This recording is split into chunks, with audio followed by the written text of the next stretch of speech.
hindi natin maaaring iwasan na ating balikan at suriin,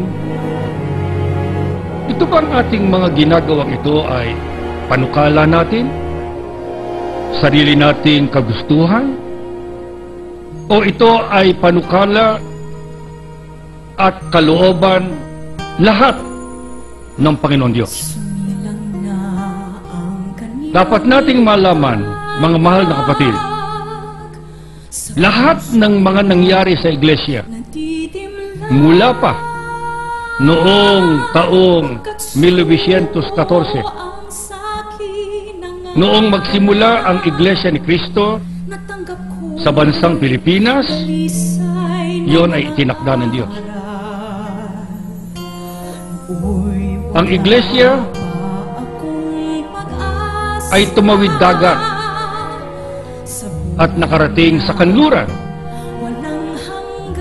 Natatag ang Iglesia sa Hawaii noong Hulyo 27, 1968. Yon ay itinakda rin ng Diyos. Pagkatapos ang Iglesia ay nakasapit sa Roma noong Hulyo 27 rin, subalit taong 1994. Pagkatapos Marso 31, 1996 ay nabalik ang Iglesia ni Cristo sa bansang Israel sa dako ng Jerusalem. Ito ang pagtatatag ng Gresya. Ika-10 ng Mayo taong 1997, yun man ay itinakda rin ng Panginoon Diyos. Sa makatwid, yung itinakda ng Diyos na dapat gampanan ng Iglesia na gawaing pagliligtas, ituloy ang gawaing pagliligtas na sinasabi sa Korintios 9:6 hanggang sa pinakamalayong dako, hanggang sa pinakamalayong dako, hanggang sa katapusan ng sanglibutan. Aabot tayo ron. Malapit na ngayon. Ano ang ibig sabihin niya? Yung itinakda ng Diyos na ating gawin ay natutupad sa Iglesia.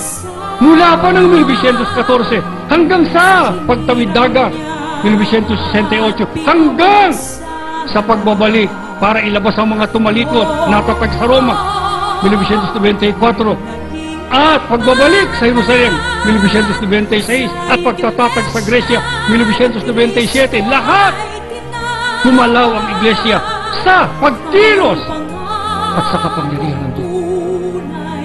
Bakit pa kayo mag-aalinlangan sa katotohanan ng inyong pagka-Iglesia?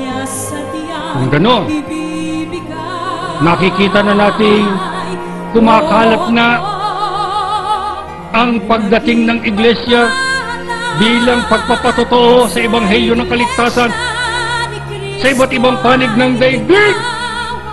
Pag itinanong niyo sa akin, kapatid, ano pa po kasunod? Saan naman ho kayo magtatatag? Ewan ko. Pero ang sabi rito, ipangangaral ang Ebanghelyo ng kaharian sa buong sanglibutan bilang patotoo sa lahat ng bansa. Kung magkagayon ang kasunod, darating na ang wakas.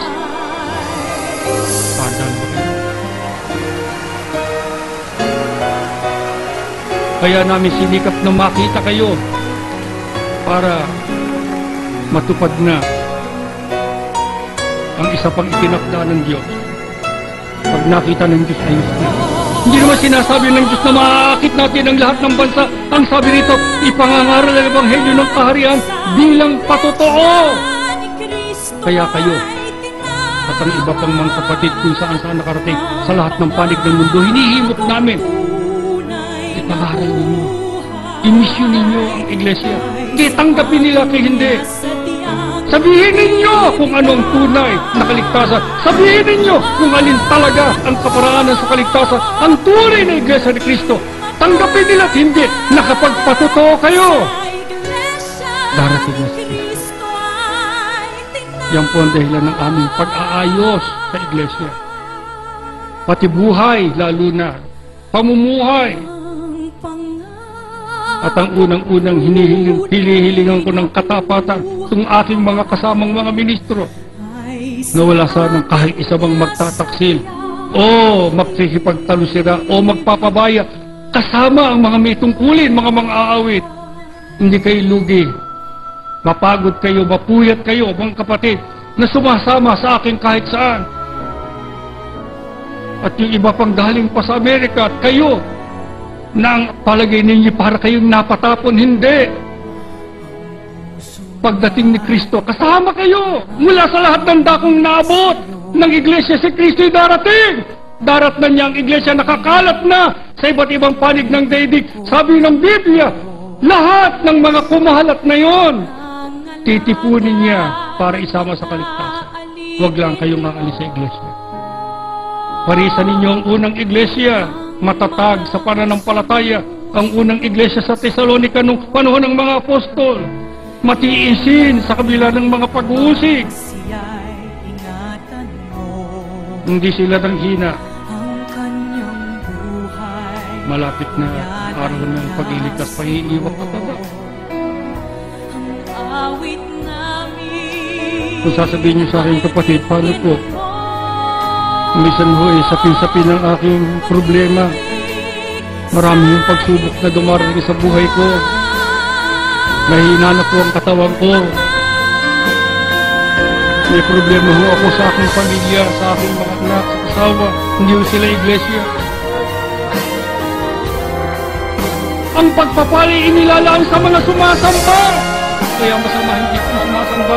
Ano ka pagpapalain ng Diyos?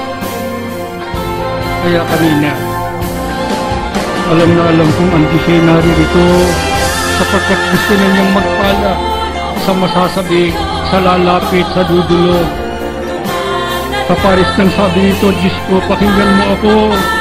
Saan man ako naroon, kahit ako'y nasa malayo, kahit narito na ako sa wakas ng lupa, hihingi ako sa iyo ng tulong. Pagka ako nang hihina, pakain mo ako, ilagay mo ako sa isang dakong matatag. Ilagay mo ako sa dako ng bato ng kaligtasan. Kaya hinihiling ko sa Diyos. Alam kong nakikinig siya. At kay Jesus, alam kong narito siya. Mas basan sana ng Diyos kayong lahat. Kung sakaling hindi tayo magkita dahil sa hindi na kayo makabalik sa atin. Kung sakaling hindi na ninyo makita ang ilan ninyong mahal sa buhay. Pero isa lang ho ang nasisiguro. Dahil kukunin ni Kristo kahit saan man naroon ang kanyang mga hinirang, tiyak na kasama kayo, tiyak na kasama ang lahat ng nasa iba't ibang panig ng daigdig. At doon, magkakasama-sama sa piling ng Diyos sa bayang banal. Para wag lang magkahiwalay magpakailanman. Kaya bago kayo umuwi, sabihin na ninyo sa Diyos ang lahat ng inyong karaingan ngayong narito siya. Apuhapin ninyo siya. Magmakaawa kayo sa Kanya. Hindi ko alam ang mga suliranin ninyo, pero ang alam ko ano man yan. Kaya po ng Diyos na lunasan. Kailangan lang sa atin itiwala, pag-asa, pananampalataya. Ama, huwag mong pababayaan ang mga anak mong ito. Pagka sila malilis ng landas, tapikin mo agad. Hilahin mo, ibalik mo sa iyo. Pag sila'y manghihina at kukulangin ng lakas, bigyan mo sila ng pag-asa. Itulak mo sila para sila'y makapagpatuloy. Tapusin nila ang kanilang takbuhin. Ang may tungkulin, huwag nilang bibitawan ang kanilang karapatan. Ito ang kanilang pamana na ibinigay ng Diyos para kanilang iharap sa araw ng paghukom.